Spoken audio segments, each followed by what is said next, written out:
আমি আপনাদের সম্মুখে মহাগ্রন্থ আল কোরআনুল কারীমের সূরাতুল বাকারা 13 নম্বর আয়াতে কারিমার আলোচনা করছিলাম গত জুমায়। আজকে পবিত্র কোরআনের তাফসির পর্ব 30। আজকেও সূরাতুল বাকারার 13 নম্বর আয়াতে কারিমার অবশিষ্ট তাফসির করবার জন্য চেষ্টা করব। আলোচনার বিষয়বস্তু হচ্ছে সাহাবীদের ঈমান কেমন ছিল। আল্লাহ পাক রব্বুল আলামিন সূরাতুল বাকারার এই 13 নম্বর আয়াতের মধ্যে আল্লাহ তাআলা বলেন, বিসমিল্লাহির রহমানির রহিম وَإِذَا قِيلَ لَهُمْ آمِنُوا كَمَا آمَنَ النَّاسُ قَالُوا أَنُؤْمِنُ كَمَا آمَنَ السُّفَهَاءُ أَلَا إِنَّهُمْ هُمُ السُّفَهَاءُ وَلَكِنْ لَا يَعْلَمُونَ। আল্লাহ পাক বলেন, নবী গো, যখন তাদেরকে বলা হয় যে তোমরা সাহাবীদের মতো ঈমান আনো, তখন তারা বলে আমরা কি বোকাদের মতো ঈমান আনবো? সাবধান, তারা বোকা না, বরং যারা বলছে তারাই নির্বুধ, তারাই বোকা, কিন্তু তাদের এই বোকামো তারা নিজেরাও জানে না। এটা হচ্ছে কোরআনের অর্থ এই আয়াতের। মুআজ্জাজ হাজিরিন, আল্লাহ পাক রব্বুল আলামিন হযরতে সাহাবায়ে কেরামদেরকে দুটি নিয়ামত দান করেছিলেন। আমি গত জুমায় এই জিনিসটা আপনাদেরকে বোঝানোর জন্য চেষ্টা করেছি। আমি মূল কথাটি স্মরণ করিয়ে দিচ্ছি। সাহাবীদেরকে আল্লাহ তাআলা যেই ঈমান দিয়েছিলেন, সেই ঈমানের মৌলিক দুইটি বৈশিষ্ট্য ছিল। একটি হচ্ছে সাহাবীদের ঈমান সাহাবীদেরকে সমস্ত অন্যায় করতে বাধা দিত। কোনো অন্যায়ই তারা করতে পারত না ঈমানের কারণে। আর দ্বিতীয় হচ্ছে, যখন কোনো কল্যাণকর কাজ তাদের সামনে আসতো, তাদের ঈমান ওই কাজটি করতে বাধ্য করত। অর্থাৎ সাহাবীদের ঈমানের দুটি গুণ হচ্ছে, একটি হচ্ছে অন্যায় করতে না দেওয়া, আর নেক কাজ ছুটতে না দেওয়া। কোনো ভালো কাজ ছুটতে পারতো না তাদের হাত থেকে, কোনো অন্যায় হতেই পারতো না তাদের দ্বারা। কিসের কারণে? ঈমানের কারণে। আর আমাদের ঈমান আমাদেরকে গুনাহ করতে করতে এমন পর্যায়ে নিয়ে গেছে যে কোনটা গুনাহ আর কোনটা কল্যাণকর, কোনটা ভালো, এটাও আমরা জানাটা বোঝাটা হারিয়ে ফেলেছি। মুআজ্জাজ হাজিরিন, আল্লাহ রাব্বুল আলামিন এই জন্যই কোরআনের এই আয়াতে, আমি তাফসিরের সার মর্মটা বলছি, এই আয়াতে এজন্যই আল্লাহ কথা বলেছেন, তোমরা ওরকম লোকদের ঈমানের মতো ঈমান আনো যেরকম ঈমান আনলে নেক কাজ ছাড়া যায় না, গুনার কাজ করা যায় না। অর্থাৎ ঈমান আমাকে নেক কাজ করতে বাধ্য করবে, ঈমান আমাকে গুনাহের কাজ ছাড়তে বাধ্য করবে। এজন্য আল্লাহ বলেন, ওয়াইদা কিলা লাহুম আমিনু কামা আমানান নাস, তোমরা আমার নবীর সাহাবীদের মতো করে ঈমান আনো। তাদের এরকম কেন হতো যে তারা ঈমান আনলেই নেক কাজ ছাড়তে পারে না, গুনার কাজ করতে পারে না? এরকম কেন হতো? আল্লাহ এ কথা সূরা হুজরাতের 7 নম্বর আয়াতের মধ্যে আল্লাহ তাআলা বলেছেন, বিসমিল্লাহির রহমানির রহিম واعلموا أن فيكم رسول الله لو يطيعكم في كثير من الأمر لعنتم ولكن الله حبب إليكم الإيمان وزينه في قلوبكم وكره إليكم الكفر والفسوق والعصيان أولئك هم الراشدون। আল্লাহ পাক রব্বুল আলামিন বলেন, ও দুনিয়ার মানুষ, তোমরা জেনে রাখো আমার নবীর সাহাবীদের ঈমান এমন কেন হয়েছিল যেই ঈমানের কারণে তারা গুনার কাজ করতেই পারতো না, কোনো নেক কাজ তারা ছাড়তেই পারতো না, এমনটি কেন হতো? আল্লাহ তাআলা বলেন, ওয়ালাকিন্নাল্লাহা হাব্বাবা ইলাইকুমুল ঈমান, আমি আল্লাহ রাব্বুল আলামিন তাদের অন্তরের মধ্যে আমার এবং আমার রাসূলের ভালোবাসা দিয়েছিলাম। অর্থাৎ সাহাবীদের হৃদয়টা জুড়ে আল্লাহ এবং আল্লাহ রসুলের মহাব্বত দিয়ে ভরপুর করা ছিল। এরপর আল্লাহ বলেন, ওয়াজাইয়ানাহু ফি কুলুবিকুম ওয়া কাররাহা ইলাইকুমুল কুফরা ওয়াল ফুসুকা ওয়াল ইসয়ান, এবং আমি আল্লাহ আমার নবীর সাহাবীদের হৃদয়টাকে ঈমানের সৌন্দর্য দিয়ে সাজিয়ে দিয়েছিলাম, ঈমানের সৌন্দর্য দিয়ে সাজিয়ে দিয়েছিলাম, এবং তাদের কাছে অপছন্দনীয় করে দিয়েছিলাম গুনাহের কাজ করা, অন্যায় অপরাধ, ফাসিকি ফুজ্জারি করা আমি আল্লাহ তাদের কাছে সবচেয়ে অপছন্দনীয় করে দিয়েছিলাম। আল্লাহ এরপরে বলেন, উলাইকা হুমুর রাশিদুন, এরাই হচ্ছে সুপথ প্রাপ্ত, এরাই হচ্ছে সঠিক পথ প্রাপ্ত। মুআজ্জাজ হাজিরিন, এজন্য সাহাবায়ে কেরাম তাদের যে ঈমানটি ছিল, তাদের ঈমান আল্লাহর মহাব্বত এবং ভালোবাসা দিয়ে ভরপুর ছিল। একটা জিনিস খুব ভালো করে মনে রাখবেন, আল্লাহ তাআলা আল্লাহকে ভয় করতে বলেছেন। পবিত্র কোরআনে অসংখ্য জায়গায় আছে, ওয়াত্তাকুল্লাহ, আল্লাহকে ভয় করো। আমরা ভয় বলতে কি বুঝি? ভয় কাকে বলে? এখন এদিক দিয়ে একটা সাপ দৌড় দিলে আমরা ভয় পাবো, ইঁদুর দৌড় দিলেও ভয় পাবো, অনেকে আছে তেলাপোকা দেখলে তো চিৎকার দিয়ে অজ্ঞানও হয়ে যায়, এমন লোক আছে। তাহলে আমরা বিভিন্ন প্রাণী, বিভিন্ন লোক দ্বারা ভয় পাই। এরপরে অনেক সময় অনেক প্রভাবশালী মানুষকে দেখলেও ভয় পাই। কেন ভয় পাই? উনি ওনার প্রভাব খাটিয়ে আমার ক্ষতি করতে পারে, এজন্য প্রভাবশালী মানুষকেও আমরা ভয় পাই। এখানে একটি কথা বলে দিই, নিজেকে এমনভাবে গড়ে তুলবেন না যেন আপনাকে মানুষ ভয় পায়, তাহলে জীবন শেষ। কোনো মানুষকে যদি অপর মানুষ ভয়ে থাকে, ওই মানুষ কোনো দিন জান্নাতে যেতে পারবে না। নিজেকে মানুষের কাছে এমনভাবে উপস্থাপন করতে হবে যেন মানুষ আমাকে আশ্রয়স্থল মনে করে, মানুষ যেন আমাকে নিরাপত্তার স্থল মনে করে।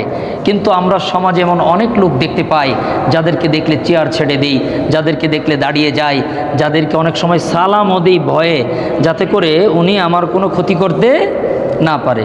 যদি এমন কোয়ালিটি সম্পূর্ণ নিজেকে গড়ে তুলতে পারেন তাহলে কাম হয়ে গেছে, আর কোনো অকাম করা লাগবে না, এই একটাই জাহান্নামে যাওয়ার জন্য যথেষ্ট। এই কথাটা মনে থাকবে না আমাদের? এটা প্রাসঙ্গিকভাবে আসলে জন্য বললাম, খুবই গুরুত্বপূর্ণ কথা। আমরা অনেক সময় এমন এমন সিন ক্রিয়েট করি, এমন সিচুয়েশন তৈরি করি যেন আমাকে দেখলে মানুষ ভয়ে থাকে, কাম শেষ। মানুষ আমাকে নিরাপত্তার চাদর মনে করবে, আমার কাছে আসলে মনে করবে ওনার কাছে গেলে আমার সমস্যা সমাধান হয়ে যাবে। আর এমন লোক আমরা আছি, আমার কাছে আসলে সমস্যা তৈরি হবে। আল্লাহ তাআলা আমাদেরকে সমাজের মধ্যে এমন করে না উপস্থাপন করুক, যেমন করে উপস্থাপিত হলে আমাকে মানুষ ভয় করবে। আল্লাহ বুঝার তৌফিক দান করুক। আমি বলতেছিলাম, আল্লাহকে আমরা কেমন ভয়টা করব? আল্লাহকে কি বাঘকে যেমন ভয় পাই, গোখরা সাপকে যেমন ভয় পাই, এরপরে কোনো দুর্ঘটনা হঠাৎ করে বিল্ডিং ভেঙে মাথায় পড়তে পারে, এটাও একটা ভয়। এই ধরনের ভয় না, আল্লাহ রাব্বুল আলামিনকে আমরা ভয় করব মহাব্বত আর ভালোবাসার ভয়, মহাব্বত আর ভালোবাসার ভয়। আল্লাহ কষ্ট পেতে পারেন, আমি আল্লাহকে ভালোবাসি, আল্লাহ কষ্ট পেতে পারেন। এই জন্য আল্লাহ কোরআনে বলছেন, ওয়ালাকিন্নাল্লাহা হুব্বিবা ইলাইকুম, আল্লাহ তাআলা তাদের অন্তরের মধ্যে আল্লাহর মহাব্বত, নবীর মহাব্বত আর ভালোবাসা, শ্রদ্ধা ভক্তি ভরপুর করে দিয়েছিলেন। এজন্য এক হাদিসের মধ্যে এসেছে, যদি আল্লাহর ভয় আর আল্লাহর ভালোবাসার মহাব্বতের ভয় মানুষের অন্তরে থাকে, তাহলে মানুষ গুনাহ না করলেও মজা পাবে। গুনার একটা মজা আছে না? গুনার একটা মজা আছে, গুনাহ না করারও একটা মজা আছে। এটা অন্য প্রসঙ্গ, আমি শুধু একটি কথা আমার দরকার, এটা বলছি। এক হাদিসের মধ্যে এসেছে, কোনো মানুষ যদি পর নারীর দিকে না তাকায় আল্লাহ তাআলা যাকা হালাওয়াতাল ঈমান, আল্লাহ তাআলা না তাকানোর মাধ্যমে তাকে ঈমানের একটা মজা আল্লাহ তাকে দান করবেন। সুবহানাল্লাহ। এটা বোঝার জন্য খুব দিলটাকে নিউট্রাল করে কথাটা বুঝতে হবে। রাস্তা দিয়ে একটা পর নারী যাচ্ছে, খুব সুন্দরী, নারীটার দিকে তাকাইলে কারো কারো অন্তরের মধ্যে একটা আনন্দ, একটা মজা অনুভব করবে। আবার যার অন্তরে ঈমান ভরপুর, সে যদি না তাকায়, দৃষ্টিকে নিচের দিকে রাখে যে আমি তাকাবো না, আল্লাহ তাআলা কষ্ট পাবেন, এজন্য আমি আমার নজরকে হেফাজত করব। এই না তাকানোর পরে যদি আল্লাহর ভয়ে না তাকায়, না তাকাইলে কিছুক্ষণ পরে সে অন্তরের মধ্যে একটা তৃপ্তি, একটা স্বাদ অনুভব করবে যে আল্লাহ তাআলার ভয়ে আমি এই গুনাহ থেকে বাঁচতে পেরেছি, আল্লাহ আমাকে বাঁচিয়েছেন। এই যে নেক কাজের একটা মজা, এটা সে অনুধাবন করবে ইনশাআল্লাহ। এটা প্র্যাকটিস করলে পরে আপনি বুঝতে পারবেন। আমি আপনাদেরকে পরামর্শ দিচ্ছি, প্র্যাকটিস করে দেখবেন। দেখবেন রোজা কোনো কারণে কেউ যদি রোজা না রাখতে পারছে, তাহলে সারাদিন যে কোনো কিছু খাবে এটা অনেকের দ্বারা সম্ভব না। মানুষের মধ্যে কেমনে খায়? ইফতারের সময় সে রোজা রাখেনি, ইফতারের সময় অভিনয় করতেছে যে আমি যে রোজা রাখি না, কেউ যেন না বুঝতে পারে। এই যে একটা অনুভূতি, ওই সময় তাকে কষ্ট দিচ্ছে। সেও খাচ্ছে না, আরেকজন রোজাদারও খাচ্ছে না। রোজাদার খাওয়ার সময় কেমন একটা মজা পায়, আর বেরোজাদার খাওয়ার সময় মনে মনে কেমন একটা কষ্ট পায়। ওই যে রোজাদারও না খেয়ে কষ্ট পেল উপরে উপরে, কিন্তু ইফতার করার সময় অন্তরের মধ্যে একটা স্বাদ আস্বাদন। কষ্টটা কি না খাওয়ার কষ্ট, তৃষ্ণার্ত, কিন্তু অন্তরের মধ্যে একটা মজা। ঠিক তদ্রূপভাবে কোনো ইমানদার যদি তার অন্তরে ঈমান থাকে, কোনো গুনার কাজ না করার মাধ্যমেও আল্লাহ তাআলা তাকে ঈমানের একটা স্বাদ আস্বাদন করাবে। এ কথা আল্লাহ তাআলা তার নবীর মাধ্যমে আমাদেরকে জানিয়েছেন, কোনো সন্দেহ নেই। তার মানে কি? মানেটা হচ্ছে গুনাহ করলেও মজা, গুনাহ না করলেও মজা, গুনাহ করলেও মজা, গুনাহ না করলেও মজা। কিছু মানুষ গুনাহ করার মাধ্যমে মজা নেয়, কিছু মানুষ গুনার কাজ না করার মাধ্যমে মজা নেয়। আল্লাহ সবাইকেই আনন্দ দেয়। যাকে গুনাহ না করার আনন্দ আল্লাহ যাকে দান করেছেন, তাকে কিয়ামতের দিন আল্লাহ জান্নাতে যাওয়ার আনন্দ দিয়ে দিবেন। আর দুনিয়াতে গুনাহ করে যারা মজা পায়, তাদেরকে আল্লাহ তাআলা আখিরাতের ওই মজা দিবেন না। এই জন্যই আল্লাহ তাআলা বলেছেন, তোমরা তোমাদের ঈমানটাকে সাহাবিওয়ালা ঈমান বানাও। সাহাবিদের ঈমানটা এমন ছিল, এজন্য আপনারা যারা মক্কা মদিনায় সফর করেছেন, আমার একবার সুযোগ হয়েছে নবী করিম সাল্লাল্লাহু আলাইহি সাল্লাম যে জাবালে নূর, হেরা পর্বতে যেখানে 40 দিন ছিলেন আত্মগোপনে, পরিবারের লোক জানতেন। আম্মাজান খাদিজাতুল কুবরা রাদিয়াল্লাহু তাআলা আনহা তাকে খাবার এবং পানি সরবরাহ করাইতেন সেখানে। তো লোকজন আমার সাথে যারা সফর সঙ্গী ছিলেন আমাকে বলতেছিলেন, একটা মেয়ে মানুষ এখানে ওঠা কিভাবে সম্ভব? তাও কোনো দিন 2 বার উঠেছেন। আমরা তো একবার উঠে অর্ধেক রাস্তায় পাহাড়ে যাওয়ার পরে শুয়ে পড়েছি, যে আর যাওয়া যাবে না, এত কষ্ট। এখন সিঁড়ি আছে, রেলিং আছে, ধরে ধরে যাওয়া যায়। তখন কিচ্ছু ছিল না, খাড়া। এত উঁচা পাহাড়ে একটা মেয়ে মানুষ কেমনে উঠে দিনে 2 বার? তো আমি তখন তাদেরকে বললাম যে আমার বিশ্বাস খাদিজা রাদিয়াল্লাহু তাআলা আনহার কোনো কষ্টই হয় নাই। বলেন কি? আমি বললাম হ্যাঁ, আমার মন বলে কোনো কষ্ট হয়নি। এখানে তো কষ্ট হইলে উঠতেই পারতো না, কারণ তার ঈমান, নবীর প্রতি তার মহাব্বত এমন ছিল যে তিনি নবীর জন্য ওযুর পানি পৌঁছাবেন, নবীর জন্য খাবার পৌঁছাবেন। এটা ওনাকে কিভাবে যাবে এটা বিষয় না, যেতে হবে বাস। তো ওনার ঈমানের কারণে আল্লাহ তাআলা এমন সহজ করে দিয়েছেন যে আমরা যে এখন রেলিং আর সিঁড়ি দিয়ে উঠছি, আমাদের যত কষ্ট হচ্ছে খাদিজা রাদিয়াল্লাহু তাআলা আনহার, আমার মনে হয় আমাদের চাইতে অর্ধেকও কষ্ট হয়নি। এটা আমার একটা বিশ্বাস। কারণ আল্লাহ তাআলা তাদের হৃদয়কে আল্লাহ রসুলের ভালোবাসা দিয়ে ভরপুর করেছিলেন। এরকম অনেক লোক আছে সমাজে, প্রাসঙ্গিক কারণে বলছি, আল্লাহর সাক্ষী আছেন, কাউকে টার্গেট করে, কাউকে বোঝানোর জন্য, কাউকে বিশেষ লোকদেরকে মনে করে আমি কথাটা বলছি না, আমি আল্লাহর কসম করে বলছি। কিছু লোক আছে দাড়ি রাখা কঠিন, সত্যিই কঠিন তার জন্য। বিশ্বাস করেন, দাড়ি রাখা তার জন্য আসলেই সমস্যা, রাখতে পারতেছে না নানা কারণে।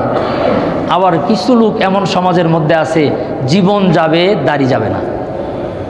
বিষয় কিন্তু এক, ঘটনা একই, দুজনের একই অবস্থা। একজনের কাটা সমস্যা, আরেকজনের রাখা সমস্যা। আসল সমস্যা হলো ঈমানটা ওই লেভেলে পৌঁছেনি। ঈমান ওই লেভেলে পৌঁছেনি। ঈমানের রং আছে, ঈমানের গ্রান আছে, ঈমানের পরিপক্কতা আছে। আম যখন কাঁচা থাকে সবুজ কালার থাকে, যখন পাকে তখন হলদেটে কালার হয়, আমের একটা গ্রান আসে। পেঁপে যখন কাঁচা থাকে সবুজ কালার থাকে, পেঁপে যখন পেকে যায় তখন তার কালারের মধ্যে হলদেটে ভাব চলে আসে, একটা গ্রান আসে। ঠিক তদ্রূপভাবে ঈমানেরও রং আছে, ঈমানের গ্রান আছে, ঈমানের পরিপক্কতা আছে। যখন ভিতরে ঈমান পরিপক্কতা রূপ নিবে, ঈমান যখন পেকে যাবে, ঈমানের যখন গ্রান ছড়াবে, তখন আস্তে আস্তে বাহিরের রং চেঞ্জ হবে, গ্রান আসবে, কালার আসবে। আল্লাহ তাআলা যেমনটি ঈমান সাহাবী একরামকে দান করেছিলেন, তাদের ঈমানের মধ্যে গন্ধ ছিল, তাদের ঈমানের পরিপক্কতা ছিল, তাদের ঈমানের রং ছিল।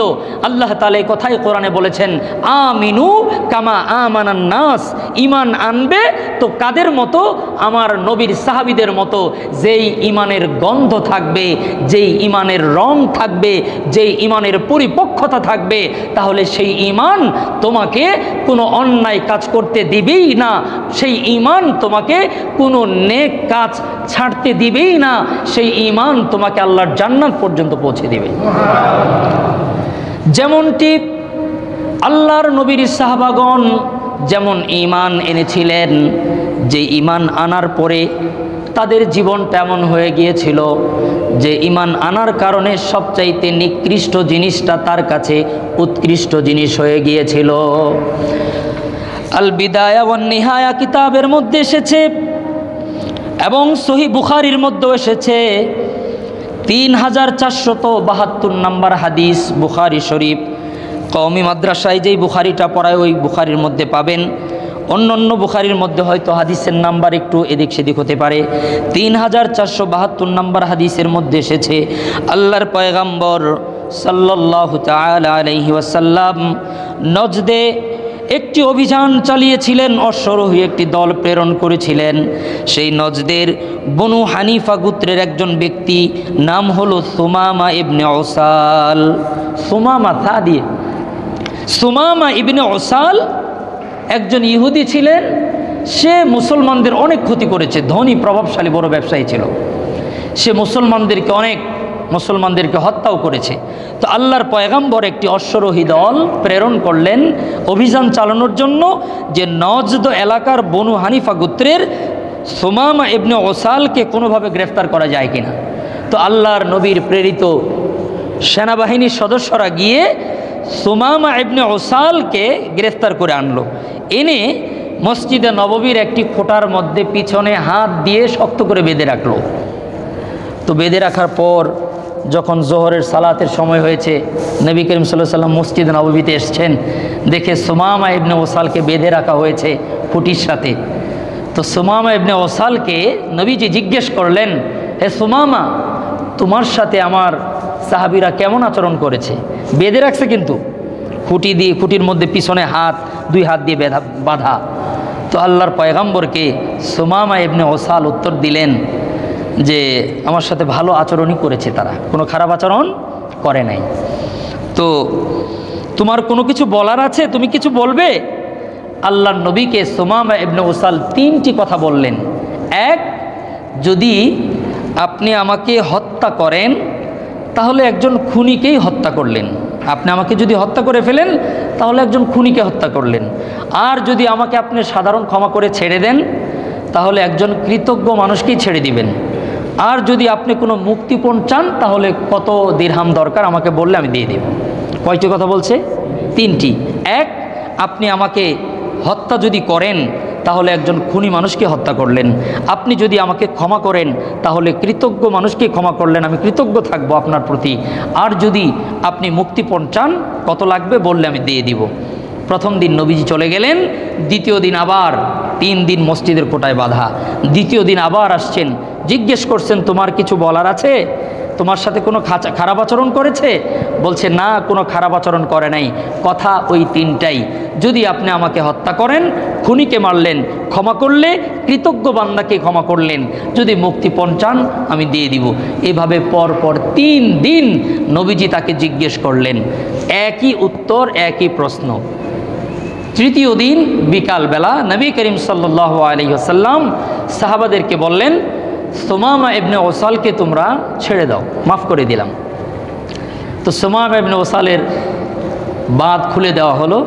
পরে আস্তে আস্তে 3 দিন বাধা, মাঝখানে যখন ওযু ইস্তেঞ্জা করতে গেছে তো বাথরুম, ওয়াশরুম, খানাপিনা যা লাগছে এগুলো দেওয়া হয়, কয়েদিদের যে নিয়ম আছে সেই নিয়ম অনুযায়ী দেওয়া হয়েছে। তো তখন তো আর জেলখানা এরকম নির্মাণ করা হয় নাই, মসজিদ কেন্দ্রিক শাসন ব্যবস্থাই ছিল। তো তৃতীয় দিন যখন ছেড়ে দেওয়া হলো, মসজিদ নববীর অদূরে একটি কূপ ছিল। সে দূরে কোথাও না গিয়ে ওই কূপের কাছে গেল, যাওয়ার পরে সেখানে সে গোসল করলো। সাহাবাগণ পর্যবেক্ষণ করছেন সে কি করে। তার একটি ঘোড়া ছিল, সেটাও সাহাবীদের নিয়ন্ত্রণে বাধা ছিল, সেটা তাকে দিয়ে দেওয়া হলো। সে তখন গোসল করলেন। গোসল করার সময় সাহাবারা মনে মনে ভাবলেন যে 3 দিন গোসল নাই, অনিয়ম কষ্ট করে থাকতেছে, এই জন্য মনে হয় গোসল করেছে। কিন্তু গোসল করে আসার পরে সে মসজিদে নববীতে ঢুকলেন। ঢোকার পরে আল্লাহর পয়গম্বরের সামনে দাঁড়ায় কালেমা পড়লেন, আশহাদু আল্লা ইলাহা ইল্লাল্লাহু ওয়া আশহাদু আন্না মুহাম্মাদান আবদুহু ওয়া রাসূলুহু, মুসলমান হয়ে গেলেন। বুখারী শরীফের হাদিস, হযরতে সুমামা ইবনে ওসাল রাদিয়াল্লাহু তাআলা আনহু যখন কালেমা পড়ে মুসলমান হয়ে গেলেন, আল্লাহ পাক রব্বুল আলামিন কোরআনের মধ্যে বলেছেন, হুব্বিবা ইলাইকুমুল ঈমান, আমি আল্লাহ সাহাবীদেরকে যেই ঈমান দান করি, ঈমানটা দেওয়ার সাথে সাথে তাদের হৃদয়টা আল্লাহ এবং রাসূলুল্লাহর ভালোবাসা দিয়ে ভরপুর হয়ে যায়। এই সাহাবী সুমামা ইবনে ওসাল মসজিদে নববীতে আল্লাহর পয়গম্বরের সামনে দাঁড়িয়ে যখন কালেমা পড়লেন, আশহাদু আল্লা ইলাহা ইল্লাল্লাহু ওয়া আশহাদু আন্না মুহাম্মাদান আবদুহু ওয়া রাসূলুহু, সাহাবী দাঁড়ায় বললেন, ইয়া রাসূলুল্লাহ, ইয়া হাবিবাল্লাহ, ঈমান আনার আগ পর্যন্ত এই আসমানের নিচে জমিনের উপরে আপনি মুহাম্মাদুর রাসূলুল্লাহ সাল্লাল্লাহু তাআলা আলাইহি ওয়াসাল্লাম, আপনার চাইতে ঘৃণিত কোনো ব্যক্তি এই জমিনের মধ্যে আমার কাছে ছিল না। ওগো নবীজি, আল্লাহর নামে কসম করে বললাম, কালেমা পড়ার সাথে সাথে আসমানের নিচে জমিনের উপরে যত মানুষ আল্লাহ তাআলা বানিয়েছেন, আপনার চাইতে প্রিয় কোনো মানুষ আমার কাছে আর নাই। আপনি সবচাইতে ঘৃণিত ছিলেন, আপনি এখন আমার কাছে সবচাইতে প্রিয় মানুষ। 2 নম্বর, সুমামা ইবনে ওসাল রাদিয়াল্লাহু তাআলা আনহু বললেন, ইয়া রাসূলুল্লাহ, আমার কাছে কালেমা পড়ার আগ পর্যন্ত ইসলামের চাইতে নিকৃষ্ট কোনো ধর্ম আমার কাছে ছিল না। ওগো নবীজি, আমি ঘোষণা দিলাম, আমি সুমামার কাছে এখন থেকে নিয়া ইসলামের চাইতে সুন্দর আর কোনো ধর্ম নাই। আল্লাহর পয়গম্বরকে বললেন, ইয়া রাসূলুল্লাহ, ঈমান আনার আগ পর্যন্ত মদিনার শহরের চাইতে ঘৃণিত কোনো শহর আমার কাছে ছিল না। ওগো নবীজি, আমি সাক্ষ্য দিচ্ছি, আমার কাছে ঈমান আনার পর থেকে নিয়া এই মদিনার শহরের চাইতে প্রিয় কোনো শহর আর আমার কাছে নাই। এটা ছিল সাহাবীদের ঈমানের হালত। এরপরে সুমামা বিন ওসাল বললেন, ইয়া রাসূলুল্লাহ, আমি তো উমরা করার জন্য মক্কায় যাচ্ছিলাম, আপনার সাহাবীরা আমাকে গ্রেফতার করে আনছে। আগে কিন্তু ইহুদি, কাফের, বেঈমানরাও, মুশরিকরাও আগে কি করতো? হজ করতো, উমরা করতো। তো ইয়া রাসূলুল্লাহ, আমি তো উমরার নিয়ত করে সফর শুরু করেছি, আমাকে গ্রেফতার করে এনেছে। এখন আমি কি করব? উমরা করব না মদিনায় থেকে যাব? রাসূলুল্লাহ সাল্লাল্লাহু আলাইহি সাল্লাম বললেন যে তুমি যাও, গিয়ে উমরা সম্পূর্ণ করে আসো। সুমামা বিন ওসাল রাদিয়াল্লাহু তাআলা আনহু উমরা করার জন্য নিয়ত করে গিয়েছিলেন মুশরিক অবস্থায়, এবার নিয়ত করলেন মুমিন অবস্থায়। তিনি যখন উমরা করার জন্য মক্কায় গেলেন, তার সিমডম দেখে, আচার আচরণ দেখে, পোশাক আশাক দেখে মক্কার কাফেরদের মধ্যে বড় বড় ব্যবসায়ী, তার বন্ধু ছিল ধনী মানুষ, তার অনেক বন্ধু ছিল মক্কায়। তারা দেখার পরে সুমামা বিন উসাল রাদিয়াল্লাহু তাআলা আনহুকে দেখে বলতেছে, হে সুমামা, তোমাকে দেখে মনে হচ্ছে তুমি বেদিন হয়ে গেছো। মানে ইসলাম গ্রহণ করা মানেই তাদের কাছে বেদিন হয়ে যাওয়া। তাকে বলতেছে, তুমি কি বেদিন হয়ে গেছো নাকি? সুমামা বিন উসাল রাদিয়াল্লাহু তাআলা আনহু মক্কার বড় বড় কাফের বেঈমানদের সামনে আবারও কালেমা পড়ে জানায় দিলেন যে আমি এখন বেদিন হইছি কিনা জানি না, তবে আমার হৃদয় এখন আল্লাহ আল্লাহ রসুলের ভালোবাসা ভরপুর অবস্থান করছে। আমি সাক্ষ্য দিচ্ছি লা ইলাহা ইল্লাল্লাহু মুহাম্মাদুর রাসূলুল্লাহ সাল্লাল্লাহু আলাইহি সাল্লাম, আমি ইসলাম কবুল করে মুসলমান হয়েছি। আর একটি কথা জেনে রাখো, তোমার মক্কার লোকদের সাথে আমার যে একটা বাণিজ্যিক চুক্তি আছে, আমি যে গম রফতানি করি তোমাদের মক্কার জন্য, আজকে আমি ঘোষণা দিচ্ছি কালেমা পড়ার পরে মুহাম্মদুর রাসূলুল্লাহর লিখিত পারমিশন ছাড়া আর নজ থেকে একটি গমের দানাও মক্কায় প্রবেশ করবে না। এটা আল্লাহ রসুলের ভালোবাসা, নবীর মহাব্বত, আল্লাহর ভালোবাসা, ঈমানের সৌন্দর্য। আমার বলার উদ্দেশ্যটা কি, এটা আগে বুঝেন। এই হাদিস বলার মূল উদ্দেশ্য হলো, আমরা তো ঈমান এনেছি, আমার আব্বাও তো ঈমান এনেছে, আমার মা ঈমানদার, আমার দাদা দাদি, নানা নানি, চাচা চাচি, মামা মামি, ফুফা ফুফু, আমার প্রতিবেশী সবাই তো কালেমাওয়ালা, সবাই তো লা ইলাহা ইল্লাল্লাহ পড়নেওয়ালা। কিন্তু আমার হৃদয়ের মধ্যে আল্লাহ আল্লাহ রসুলের এতটুকু মহাব্বত আর ভালোবাসা নাই, যেই মহাব্বত আর ভালোবাসার কোনো আলামত আমার কথার দ্বারা প্রকাশ পায়, কোনো আলামত আমার ঘরের মধ্যে গেলে প্রকাশ পায়, কোনো আলামত আমার পোশাকের মধ্যে প্রকাশ পায়, কোনো আলামত আমার আচার আচরণ দ্বারা প্রকাশ পায়। এমন কোনো কিছু দেখানোর জিনিস আমাদের কাছে এখন নাই, মুসলমানদের নাই। আমি অত্যন্ত বিনয়ের সাথে বলি, আজকে মুসলমানদের ঘরে নামাজের পরিবেশ নাই। মাসআলা হলো মসজিদে ফরজ সালাত আদায় করবে, সকল সুন্নত নওয়াফিল বাসায় পড়বে, এটা ছিল মাসআলা। কিন্তু এখন আমরা বলতে বাধ্য হয়ে যাই মসজিদে সব পড়েন, কারণ বাসার মধ্যে ছবি ঝুলানো নাই, বাসার মধ্যে বিভিন্ন ধরনের মূর্তি যেগুলো সুপেজের মধ্যে আমরা সাজিয়ে রাখি, এই মূর্তি এবং ছবি ঘরে নাই। এমন ঘর পাওয়া এখন মুশকিল আছে, এমন ঘর পাওয়া এখন মুশকিল। তার মানে ওই ঘর ঈমানের দলিল দেয় না। আমার পোশাক আশাক দেখলে ঈমানের দলিল দেয় না, আমার খানা পিনার ঢং দেখলে ঈমানের দলিল দেয় না, আমার কথাবার্তা দেখলে ঈমানের দলিল নাই, ঈমানের প্রমাণ বহন করে না। আমার জীবনের কোনো ক্ষেত্রে আমরা ঈমানকে প্রেজেন্ট করতে পারি না, আমরা ব্যর্থ হয়ে গেছি। এজন্য আল্লাহ তাআলা বলেন, ওয়াইদা কিলা লাহুম আমিনু কামা আমানান নাস, ওগো নবীজি, আপনি আপনার উম্মতদেরকে মেসেজ দিয়ে দিবেন তারা যেন ঈমান আনে। তাদের ঈমানটা কেমন? যে ঈমান এনেছিল আমার সাহাবাগণ। আল্লাহর পয়গম্বর এজন্য আমাদেরকে জানিয়েছেন, তোমরা ঈমান আনবা আমার সাহাবীদের মতো। সাহাবীদের মতো মানে সাহাবীদের ঈমানটা আল্লাহ আল্লাহ রসুলের মহাব্বত আর ভালোবাসা দিয়ে ভরপুর। আর আমাদের ঈমান দুনিয়ার লোভ লালসা দিয়ে ভরপুর।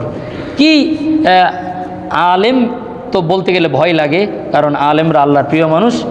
আমাকে বলছি কি আমি আর কি আপনি, আমাদের হালত তো এখন এমন হয়ে গেছে যে জীবনের প্রত্যেকটা ক্ষেত্রে মালের মহাব্বত, প্রত্যেকটা ক্ষেত্রে মালের মহাব্বত, যে আমাকে সম্পদ উপার্জন করতে হবে। আমি নিশ্চিত জানি এই সম্পদ আমি খুব বেশি দিন ভোগ করতে পারবো না। এজন্য রাসূলুল্লাহর সাহাবাগণ তারা জ্ঞানী ছিলেন, তারা বুঝতেন যে আমার চলতে কতটুকু দরকার, আমার চলতে কতটুকু দরকার। রাসূলুল্লাহ সাল্লাল্লাহু আলাইহি ওয়াসাল্লাম একটা দোয়া করতেন, এই দোয়াটা আমি আপনাদেরকে বলি, আপনারা লম্বা আরবি এটা বললে মনে থাকবে না, বাংলা বললেও হবে। সেটা কি? যে হে আল্লাহ, আমাকে ততটুকু সম্পদ দেন যতটুকু সম্পদ থাকলে কোনো দিন কারো কাছে হাত পাততে হবে না, এর চাইতে বেশি সম্পদ আমাকে দিয়েন না। অর্থাৎ সম্পদ না চাওয়ার আবেদন, সম্পদ না চাওয়ার আবেদন। রসুলুল্লাহর কাছে কত সুযোগ এসেছে, কত প্রস্তাব এসেছে যে আপনি চাইলে উহুদ পাহাড়টাকে আল্লাহ স্বর্ণ বানায় আপনাকে মালিক বানায় দিবে। নবী করিম সাল্লাল্লাহু আলাইহি সাল্লাম চাননি, কারণ এটা চির সত্য কথা, আমি উপার্জন করতে পারবো, আমি ততটা ভোগ করতে পারবো না। আমাদের দৃশ্য কি জানেন? ধরেন আপনি বা আমি সর্বোচ্চ 250 গ্রামের বিরিয়ানি খাইতে পারবো। এখন তো অধিকাংশ মানে যারা সম্পদশালী তারা বিরিয়ানি গোশত এগুলো খাইতে পারে না, এগুলো এখন গরিব মানুষের খাবার হয়ে গেছে। তো ধরেন কাচ্চি খাবেন, আপনি বা আমি খাবো, আমার ক্যাপাসিটি আছে কত গ্রাম? 250 গ্রাম আমি খেতে পারবো সর্বোচ্চ। এখন আমি 250 কেজির কাচ্চির ডেক্সি মাথায় নিয়ে ঘুরতেছি। এক্স্যাক্টলি অবস্থা আমাদের এরকম হয়ে গেছে। এখন এই ডেক্সি নিয়ে কতক্ষণ ঘুরবেন? কিছুক্ষণ ঘুরতে ঘুরতে গাড় ব্যথা হবে, এরপরে কিছুক্ষণ নামাবেন, আবার মাথায় নেবেন, আবার নামাবেন, আবার মাথায় নেবেন, ঘুরতে থাকেন আর দাঁড়ায় থাকেন, ব্যথা কিন্তু করবেই। আর এটার একটা সময় আছে, 12 থেকে 8 থেকে 10 ঘন্টা পের হয়ে গেলে এই বিরিয়ানি আর বিরিয়ানি থাকবে না, এটা আস্তে আস্তে পচা জিনিসে রূপান্তরিত হয়ে যাবে। যত দামি জিনিস এটা নষ্ট হলে তত নোংরা গন্ধ হয়। আমি গরুস্থানের দায়িত্বে ছিলাম, আমাদের সিটি কর্পোরেশনের কবরস্থান, অসংখ্য কবর দেখেছি, যা শিখেছি সেখান থেকে। একদিন একটা কবর খুঁড়তে গেলাম, পাশাপাশি কবর খুঁড়ছে আমার সহকর্মীরা, আমি দাঁড়িয়ে আছি, দেখলাম কবরের পাশ থেকে খুব কাছাকাছি কবর দেওয়া হয় একটি লাশ, সেটা আপনার 15-20 দিন আগে কবর দেওয়া হয়েছে, সেটার থেকে একটু পানি আসছে, পানিটা মনে হচ্ছে তেলের মতো, চর্বির মতো আসছে, এত বিশ্রী গন্ধ যে সেখানে আর দাঁড়িয়ে থাকার মতো কোনো জো নেই, দাঁড়িয়ে থাকতে পারলামই না। যারা কবর খুঁড়বে তারা অপারগ, বলছে কবর খুঁড়তে পারবো না, বলছে এটা খুঁড়তেই হবে, পাশেও কবর এদিকে কবর, এটাই করতে হবে। পর অনেক কষ্ট করে খোঁড়ার পরে তাদেরকে অতিরিক্ত টাকা দিয়ে বিনিময় করে কবর খুঁড়িয়েছি। আমার বলার উদ্দেশ্য হলো, মানুষ সবচাইতে দামি, এটা পচলে সবচাইতে নোংরা পচা গন্ধ হয়। যেই জিনিস যত দামি সেটা নষ্ট হলে তত বাজে অবস্থা হয়ে যায়। মুআজ্জাজ হাজিরিন, এজন্য ঈমানটাকে দুনিয়ার লোভনীয় জিনিস বানানো, ব্যবহার করা যাবে না। ঈমানটাকে আখেরাতের জন্য বানাইতে হবে, যেমনটি সাহাবীরা বানিয়েছিলেন। আরেকটি হাদিস বলি, আমি আমার আলোচনাকে ইতি টানছি। মুআজ্জাজ হাজিরিন, নবী করিম সাল্লাল্লাহু আলাইহি ওয়াসাল্লামের আরেকজন বিশিষ্ট সাহাবী, যেহেতু সাহাবীদের ঈমান নিয়ে আলোচনা এজন্য বলছি, হযরতে সাআদ সালামী রাদিয়াল্লাহু তাআলা আনহু। সাহাবী সবচাইতে কালো ছিলেন। বিলাল রাদিয়াল্লাহু তাআলা আনহু যে কালো, এর চেয়েও কালো হযরতে সাআদ সালামী রাদিয়াল্লাহু তাআলা আনহু। হযরতে আব্দুল্লাহ ইবনে মুবারক গালেবান সম্ভবত, উনি একবার ওনাকে জিজ্ঞেস করা হয়েছে যে সাহাবীদের মর্যাদা কেমন, আমরা যদি অনেক বেশি আমল করি, অনেক দান করি, তাদের কাছাকাছি যাওয়া যাবে কিনা। তখন স্বপ্ন যুগে গালেবান আব্দুল্লাহ ইবনে মুবারক রাহমাতুল্লাহি আলাইহি কে স্বপ্নে দেখানো হয়েছে 2 জন সাহাবীর পায়ের ছাপ, পায়ের ছাপ শুধু দেখতেছে যে 2 জন লোকের পায়ের ছাপ। স্বপ্ন যুগে জিজ্ঞেস করা হলো, এটা কার পায়ের ছাপ? বলা হচ্ছে, ডান পাশে যার পায়ের ছাপ দেখতে পাচ্ছ তিনি হচ্ছে সিদ্দিক আকবর হযরতে আবু বকর ইবনে কুহাফা সিদ্দিক রাদিয়াল্লাহু তাআলা আনহু, নবীর 100 লক্ষ সাহাবীর মধ্যে নাম্বার 1, যার মর্যাদা নবীদের পরেই সাহাবীদের মধ্যে সকল নবীর উম্মতের মধ্যে সর্বশ্রেষ্ঠ হযরতে আবু বকর ইবনে কুহাফা রাদিয়াল্লাহু তাআলা আনহুর পায়ের ছাপ। আর বাম পাশে যে দেখছো, ওয়াহশি বিন হারব, সাহাবীদের মধ্যে সর্বনিম্ন ব্যক্তি। এই 2টা নাম মনে রাখেন। সর্বোচ্চ সাহাবীর নাম কি? আবু বকর। সর্বনিম্ন সাহাবীকে ওয়াহশি। ওয়াহশি হলো যিনি হযরতে আমিরে হামজা রাদিয়াল্লাহু তাআলা আনহুকে হত্যা করেছিল, শহীদ করেছিল, পরে ঈমান এনেছে।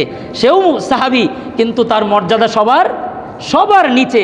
নবী তাকে বলেছেন, তুমি কোনোদিন আমার সামনে আসবে না, তোমাকে দেখলেই আমার চাচার কথা মনে পড়ে যায়, কিন্তু কালিমায় পড়েছ, তুমিও জান্নাতে যাবে, কিন্তু তুমি আমার পিছনে বসবা, কোনোদিন আমার সামনে আসবে না, এই মুখ আমাকে কখনো দেখাবে না।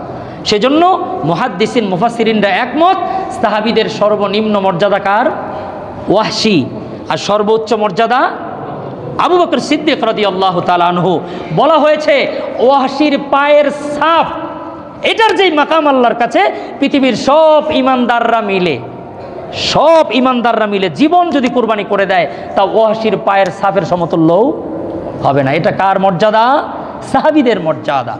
হযরতে সাআদ বিন সালামি রাদিয়াল্লাহু তাআলা আনহু খুব কালো সাহাবী, আমি সংক্ষেপ করে বলছি। নবীর কাছে গিয়ে বলতেছে, ইয়া রাসূলুল্লাহ, আমি তো ঈমান এনে মুসলমান হয়েছি, আমি কি জান্নাতে যাব? আল্লাহর পয়গম্বর বললেন, ও আমার সাহাবী সাদ বিন সালামি রাদিয়াল্লাহু তাআলা আনহু, শুধু তুমি না, আমার সাহাবীদের মধ্যে যারা কেবলমাত্র কালেমা পড়েছে লা ইলাহা ইল্লাল্লাহু মুহাম্মাদুর রাসূলুল্লাহ, এই কালেমা পড়ে মুসলমান হয়েছে আর কালেমা পড়ে ইন্তেকাল করেছে, এমনও সাহাবী গেছে এক ওয়াক্ত নামাজ পড়ে নাই, যেমন ফজরের পরে মুসলমান হয়েছে, জোহরের ওয়াক্ত আসার আগেই ইন্তেকাল করেছেন, কিন্তু বিনা হিসাবে আল্লাহর জান্নাতে যাবে। নবী সাদ সালামীকে বললেন যে, ও সাদ, তুমি কি বলো? আল্লাহ তাআলা অবশ্যই অবশ্যই, আমি নবী ঘোষণা দিলাম তুমি জান্নাতি। সুবহানাল্লাহ। হযরতে সাদ সালামী রাদিয়াল্লাহু তাআলা আনহু বলেন, ইয়া রাসূলুল্লাহ, আপনি বললেন আল্লাহ দয়া করলে আমাকে জান্নাত দিবেন, কিন্তু মদিনার মধ্যে কোনো পুরুষ মানুষ তার মেয়ে আমার কাছে দিতে চায় না। আমি বিয়ে করব, আমার কাছে কেউ মেয়ে বিয়ে দিতে চায় না। আমি কালো, আবার সবচেয়ে গরিব, এক তো কালো, আবার নাই মাল। টাকা পয়সা থাকলে কালো হোক বেটে হোক ওটার একটা কোয়ালিটি করা যায়, কোনো দিক দিয়েই না, তো কেমনে আমার কাছে মেয়ে দিবে? আপনি বললেন আল্লাহ জান্নাত দিবে, কিন্তু আমার কাছে তো মেয়েই দিতে চায় না মানুষ। আল্লাহ রসুল বললেন, আমি আমার একজন সাহাবীকে দেখতে পাচ্ছি না, আমর ইবনে ওয়াহাব আস-সাকাফি রাদিয়াল্লাহু তাআলা আনহু, তাকে তো দেখতে পাচ্ছি না, সে কোথায়? খোঁজ নিয়ে দেখা গেল নাই। তিনি বললেন, আমার সাহাবী আমর ইবনে ওয়াহাব আস-সাকাফি, তার একটা মেয়ে আছে সবচেয়ে সুন্দর মদিনার মধ্যে, তাকে বলা হয় হুররে মদিনা। আমি নবী ঘোষণা দিচ্ছি, আমর ইবনে ওয়াহাব আস-সাকাফির মেয়ে তোমার কাছে বিয়ে দিবে। সুবহানাল্লাহ। অর্থাৎ মদিনার সবচেয়ে সুন্দরী নারী। এবার হযরতে সাদ সালামী রাদিয়াল্লাহু তাআলা এক দৌড় দিছে, কারণ নবীজির অর্ডার পাইছে, জানে সাহাবী কোনোদিন না করবে না। হাদিসের মধ্যে এসেছে, হযরতে সাদ সালামী রাদিয়াল্লাহু তাআলা আনহু দৌড় দিয়ে চলে গেলেন আমর ইবনে ওয়াহাব আস-সাকাফি রাদিয়াল্লাহু তাআলা আনহুর বাড়িতে, গিয়া সালাম বিনিময় করলেন, গিয়া বললেন, হে আমর ইবনে ওয়াহাব আস-সাকাফি, আনা মিন রাসূলিল্লাহি সাল্লাল্লাহু তাআলা আলাইহি ওয়াসাল্লাম, আমি সাদ সালামী আল্লাহর পয়গম্বরের নির্দেশে নবীর কাছ থেকে আপনার কাছে এসেছি একটা পয়গাম নিয়ে। হযরতে আমর ইবনে ওয়াহাব আস-সাকাফি বলেন, বলো বলো আল্লাহর পয়গম্বর তোমাকে কি পয়গাম দিয়ে পাঠিয়েছেন? হযরতে সাদ সালামী বলেন, আল্লাহর পয়গম্বর আমি সাদের সাথে আপনার কলিজার টুকরা মেয়ে, যাকে হুররে মদিনা বলা হয়, তার সাথে বিবাহের সম্বন্ধের প্রস্তাব নিয়ে পাঠিয়েছেন। সে আশ্চর্য হয়ে গেছে যে ছেলে নিজে শ্বশুরের কাছে প্রস্তাব দিচ্ছে, কার পক্ষ থেকে? বীর রাসূলুল্লাহি সাল্লাল্লাহু আলাইহি ওয়াসাল্লাম। তখন সরাসরি রাজিও হয় না, আবার নাও করতে পারে না, যে নবী বলছে কিনা একটু যাচাই করে নেই। এবার বলতেছে, ঠিক আছে তুমি যাও, আমি রাসূলুল্লাহর কাছে আসছি। মেয়ের কাছে অনুমতি নিলেন, মেয়েকে বললেন, মা, ওই যে সবচেয়ে কালো সাহাবীটা, সবচেয়ে গরিব, রাসূলুল্লাহ নাকি বিয়ের প্রস্তাব দিয়ে পাঠিয়েছেন, তুমি অনুমতি দিলে আমি নবীর কাছে যাব। মেয়েও ঈমানওয়ালা, আগেই বলেছি, ওয়া যায়্যানা ফি কুলুবিহিম, আল্লাহ তাআলা সাহাবীদের কলবটাকে আল্লাহর ভালোবাসা, নবীর মহাব্বত দিয়ে ভরপুর করে সাজিয়েছিলেন। মুআজ্জাজ হাজিরিন, মেয়েও বললেন, নবী চাইলে আমি রাজি আছি। সুবহানাল্লাহ। এবার গেলেন, খুব সংক্ষেপে বলছি, সাহাবী এসে হযরতে আমর ইবনে ওয়াহাব আস-সাকাফি নবীর কাছে বলে, ইয়া রাসূলুল্লাহ, আপনি নাকি সাদ সালামীকে পাঠিয়েছেন বিয়ের প্রস্তাব দিয়ে আমার মেয়ের ব্যাপারে? রাসূলুল্লাহ বললেন, হ্যাঁ, তোমার মতামত কি? তিনি বলেন, লাব্বাইক ওয়া সা'দাক ইয়া রাসূলুল্লাহ, আমার মা আমার বাবা আপনার উপর কুরবানি হয়ে যাক। আল্লাহর পয়গম্বর গো, আপনি নিজে বলেছেন, সেটাতে কখনো না হতে পারে না, কারণ আমি জানি আপনি নিজের থেকে বলেন না, আপনি যা বলেন আল্লাহর ইশারায় বলেন। এবার নবী বললেন, দেন মোহর 400 দিরহাম। 400 দিরহাম মানে বর্তমানে মনে করেন 4 কোটি টাকা। ওর তো নাই কিচ্ছু, বলছে 400 দিরহাম। সাহাবীকে বলা হলো, হযরতে সাদকে, যে 400 দিরহাম দেন মোহর। এবার উনি বলতেছেন, ইয়া রাসূলুল্লাহ, আমার কাছে 4 পয়সাও নেই। তখন বললেন, তুমি যাও উসমানের কাছে গিয়ে আমার কথা বলো, যে 200 দিরহাম দিতে বলেছি।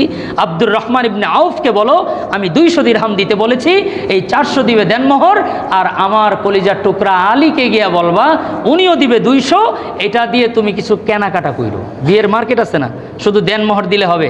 আর আমাদেরটা উল্টা, শুধু মার্কেট করে দেনমোহর দেওয়া লাগে না। খুব সুন্দর সিস্টেম। দেনমোহর 6 কোটি, 1 কোটি, 10 কোটি, নিয়ত করছে দিবে না। নিয়ত যদি থাকে দিবে না, এই বিয়েও হবে না, জিনা হবে, পরিষ্কার বলে দিলাম। আর নিয়ত যদি থাকে দিবে, নগদ দিতে পারে নাই, বিয়ে বৈধ আছে। আল্লাহ আমাদের বুঝার তৌফিক দান করেন। মুআজ্জাজ হাজিরিন, এবার হযরতে সাআদ সালামি রাদিয়াল্লাহু তাআলা আনহু উসমান রাদিয়াল্লাহু তাআলা আনহুর কাছে গিয়ে বললেন, নবীজি বলছে 200 দেওয়ার জন্য।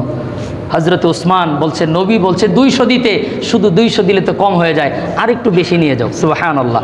বেশি কত এটা হাদিসে উল্লেখ নেই, কিছু বেশি দিয়েছেন। আব্দুর রহমান ইবনে আউফের কাছে গেলেন, নবীজি পাঠিয়েছেন 200 দিরহাম দেওয়ার জন্য, আমি বিয়ে করব।